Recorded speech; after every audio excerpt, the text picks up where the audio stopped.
South Florida, we're in the midst of dry January, and don't I know it. If you're looking to enjoy some vino without the vino, there are some options out there for you. Wine and lifestyle expert Daniela Garrido is here to tell us all about them. So we've got some non-alcoholic wines here. I didn't even know they existed until recently. So tell me, what is non-alcoholic wine? So non-alcoholic wine, you'll see a lot of the times de-alcoholized on the label. Basically what that means is that it's been fermented like a typical wine, and alcohol has been gently removed from it using different methods of heat and filtration. So everybody has a different method, every brand has a different method, kind of those trade secrets.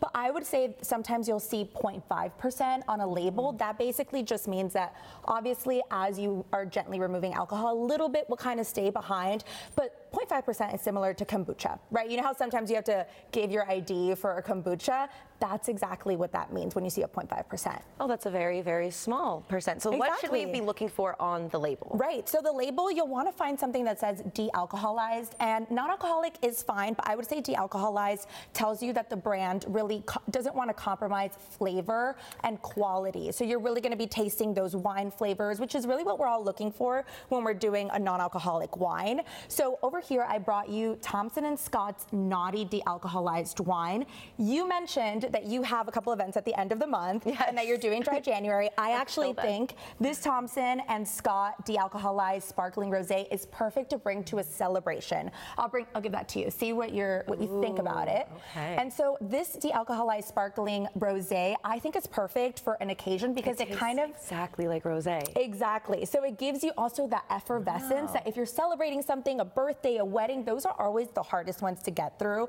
when you're doing dry January. Yeah. Sometimes you just need something to hold in your hand. Exactly. That has a little bit of fizz and flavor to it. Yes. And then over here we have a typical and elegant rosé. This is Thomson Scott Noughty de-alcoholized rosé. I'll give that one to you.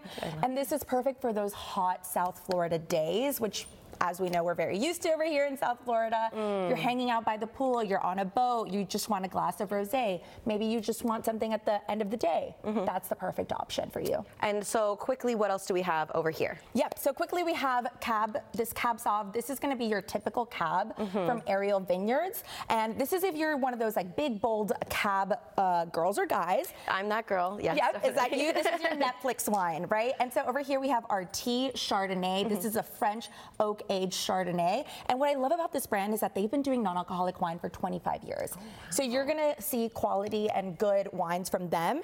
And then lastly, we have a little bit of a spritz. We'll have to do a cheers to this one because I really love this option. I know I said no mocktails because by the end of the month, you're kind of like, I'm tired of being a mixologist. What's easy?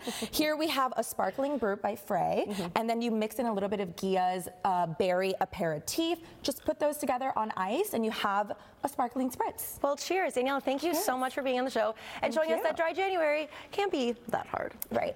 Thank you.